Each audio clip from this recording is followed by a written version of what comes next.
آپ حفظ کے بچوں کو مار رہے ہیں، قرآن مجید کے بچوں کو مار رہے ہیں، پڑھنے والے بچوں کو مار رہے ہیں، رسول اللہ کی حدیث یاد کرنے والوں کو مار رہے ہیں، جن کے فرشتوں میں پر، جن کے سر پاؤں کے نیچے فرشتے اپنے پر بچھاتے ہیں، آپ ان کو مار رہے ہیں۔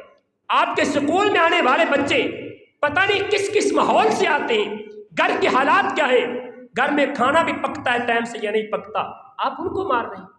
کم از کم کچھ احساس پیدا کرو، آنے والے کے گھر کے حالات پتہ نہیں کیسے، گزارا کیسے ہوتا ہے، اس کی مصروفیات کیا ہے، اپنے ماں باپ کے ساتھ کیسا ہاتھ بٹاتے ہیں، گھر میں ایک روپیہ پیسہ نہیں ہوتا اور تمہارے مطالبے ختم نہیں ہوتے، یہ بھی کر کے آؤ، یہ بھی کر کے آؤ۔ میں ٹیچر سے، اساتذہ کرام سے درد دل سے یہ درخواست کرتا ہوں، بچوں کے حالات پہ رحم کیا کریں، آج کل کے جیسے حالات ہیں۔ اور آخری بات، ویسے باتیں تو بہت زیادہ ہیں، لیکن پیغمبر کائنات علیہ الصلوۃ والسلام اپنے شاگردوں کے لیے دعا بھی کیا کرتے تھے۔ ہر ٹیچر کو چاہیے اپنے شاگردوں کے لیے دعا کیا کرے، اپنی دعاؤں میں ان کو یاد رکھے، نام لے لے کے دعائیں کیا کرے۔ ہمارے استاد گرامی شیخ عتیق اللہ سلفی حافظ اللہ تعالی، اللہ تعالیٰ صحت کاملہ عاجلہ عطا فرمائے، اللہ کے ولی ہے، بقیت السلف ہے، بڑے نیک انسان تھے۔ جب صبح کو آتے نا کلاس پڑھانے کے لیے، اب تو خیر بیمار رہتے ہیں، زیادہ کلاسز نہیں پڑھاتے، اس وقت جب ہم پڑھتے تھے نا، ایک سب سے پہلی کلاس اور سب سے آخری کلاس، 2 کلاسوں کو ضرور پڑھاتے تھے۔ ہماری چونکہ آخری کلاس تھی، پڑھایا کرتے تھے، استاد گرامی تھے، وقت اچھا گزرا تھا، ان کے ساتھ کبھی کھل کے بات بھی کر لیا کرتے تھے۔ پوچھ لینا کبھی، استاد جی رات تسی تہجد پڑھی ہونی، میرے واسطے دعا کیتی سی؟ یقین جانے استاد جی کی آنکھوں میں آنسو ہوتے اور کہتے ہاں شفیق میں نے تیرا نام لے کے تیرے لیے دعا کی تھی۔ جو بھی شاگرد پوچھتا، ایک ایک طالب علم کا نام ان کو یاد ہوتا تھا، اور جب بھی کسی شاگرد نے پوچھا، سوال کیا، یہی جواب دیا، ہاں بیٹا میں نے تیرا نام لے کے تہجد میں دعا کی تھی۔ اللہ اکبر، ایسے استاد کہاں سے ملتے ہیں؟ رسول اللہ کے پاس آگے ابو ہریرہ رضی اللہ تعالیٰ، اللہ کے رسول بڑا پریشان ہوں، فرمایا میرے سے ابھی کیا ہو گیا؟ میری ماں مشرکہ ہے، تمہیں گالیاں دیتی ہے، دعا کر دو اللہ میری امی کو ہدایت عطا فرما دے۔ رسول اللہ نے اسی وقت یہ ہاتھ اٹھا دیا، اللہ مہد ام ابی ہریرہ، اللہ ابو ہریرہ کی ماں کو ہدایت عطا فرما دے۔ پیغمبر کی زبان سے نکلے الفاظ آسمان کی بلندیوں پہ پہنچے، قبولیت کے لبادے میں واپس پلٹے، ابو ہریرہ رضی اللہ تعالیٰ کی ماں کے دل میں اترے، اللہ نے اسلام کی ہدایت عطا فرما دی۔ ابو ہریرہ کہتے حدیث کے الفاظ ہیں، ابو ہریرہ کہتے رسول اللہ نے ہاتھ نیچے کیے، میں نے دوڑ لگا دی، اپنے گھر پہنچوں، میں دیکھوں پیغمبر کی دعا پہلے قبول ہوتی ہے یا ابو ہریرہ پہلے گھر پہنچتا ہے۔ جب میں نے جا کے دروازہ کھٹکھٹایا نا تو ماں کی آواز آئی، الیک ابو ہریرہ، ابو ہریرہ رک جاؤ ابھی۔ دروازے کے پاس میں کھڑا ہو گیا، مجھے پانی کے گرنے کی آواز آئی، یوں لگا جیسے کوئی غسل کر رہا ہے۔ تھوڑی دیر کے بعد دروازہ کھلا، ماں کے بالوں سے پانی کے قطرے ٹپک رہے تھے، ماں کے سر پہ دوپٹہ تھا اور زبان پہ کلمہ تھا، اشہد ان لا الہ الا اللہ وحدہ لا شریک لہ واشہد ان محمدا عبدہ ورسولہ، اللہ اکبر کبیرہ۔ پھر کہتے ہیں میں یوں ہی واپس پلٹا، میں اللہ کے رسول کے پاس آیا، میں نے کہا اللہ کے رسول آپ خوش ہو جائیں، آپ کی دعا اللہ نے قبول کر لی ہے، میری ماں کو اللہ نے ہدایت دے دی ہے۔ اللہ کے رسول وقت قبولیت کا ہے، آپ بھی اس وقت دعا کرنے کے مزاج میں ہیں، ذرا میرے لیے ایک دعا اور کر دیں۔ فرمایا ابو ہریرہ کون سی دعا ہے؟ اللہ کے رسول میرے لیے دعا کر دیں، اللہ مجھے میری ماں کو پوری کائنات کا محبوب بنا دے اور پوری کائنات کے مومنوں سے ہمیں محبت کرنے والا بنا دے۔ کتنی پیاری دعا ہے۔ رسول اللہ صلی اللہ علیہ وسلم نے پھر ہاتھ اٹھا دیے، اللہم حبب عبیدک ھذا وامہ الی عبادک المؤمنین، اللہ میں تو اسے دعا کرتا ہوں تیرا یہ بندہ، چھوٹا سا بندہ ابو ہریرہ، اللہ اس کی ماں، ان دونوں کو پوری دنیا کے تمام مومنوں کا محبوب بنا دے اور پوری دنیا کے مومنوں کو ان کا محبوب بنا دے۔ آج کعبہ کے رب کی قسم ہے، اس منبر پہ کھڑا ہونے والا، درس دینے والا، خطبہ دینے والا، لیکچر دینے والا، دنیا کے اندر مجھے ایک ٹیچر، ایک مدرس ایسا نہیں ملتا جو ابو ہریرہ کے نام کے بغیر خطبہ دیتا۔ کائنات کے رب نے مقام ہی عطا کر دیا۔ رسول اللہ رات کی تاریکی میں، تہجد کے ٹائم میں اپنے صحابی عبداللہ بن عباس کے لیے دعا کر رہے ہیں، اللہم علمہ الکتاب، یا اللہ میں تیرے سے دعا کرتا ہوں میرے اس صحابی کو، اپنے اس بندے کو، میرے چچا کے بیٹے کو اپنی کتاب قرآن مجید کا علم عطا فرما دے۔ استاد کو دعا دینی چاہیے اور طریقہ میں ایک بتا دوں، یہ میرے ایک تجربے کی بات ہے، یقین جانیں میں شاگردوں سے سوال کرتا ہوں نا، بیٹا آپ فلاں بتائیں، فلاں بتائیں، فلاں بتائیں، جب بیٹا یا بیٹی جب جواب دیتے ہیں نا، میری زبان پہ ایک دعا الحمدللہ ہر وقت رہتی ہے، بیٹا اللہ آپ کو خوش رکھے، آپ نے اچھا جواب دے دیا ہے۔ اگر غلط جواب دے رہا نا، بیٹا اللہ تعالیٰ آپ کا ذہن کھول دے، آپ اس پہ مزید ریسرچ کریں ذرا اور تحقیق کریں، ابھی یاد کریں اس کو۔ یہ دعا دے دیتا ہوں، یقین جانے جو طلباء پڑھ کے جا چکے نا، جب واپس آتے ہیں، اگرچہ میرا یہ مزاج نہیں، لیکن ان کی کوشش ہوتی ہے کہ ہاتھوں کو بوسہ دیا جائے، کہتے استاد جی آپ جو دعا دیتے ہیں نا، وہ دعا بڑی پیاری لگتی ہے، ذرا یہ اپنے اندر بھی صفت پیدا کریں اساتذہ کرام، رسول اللہ کی سنت ہے، سیرت ہے، اگر آپ کی سیرت کا مطالعہ کرتے ہیں تو آپ جیسے استاد بن کے دکھائیں۔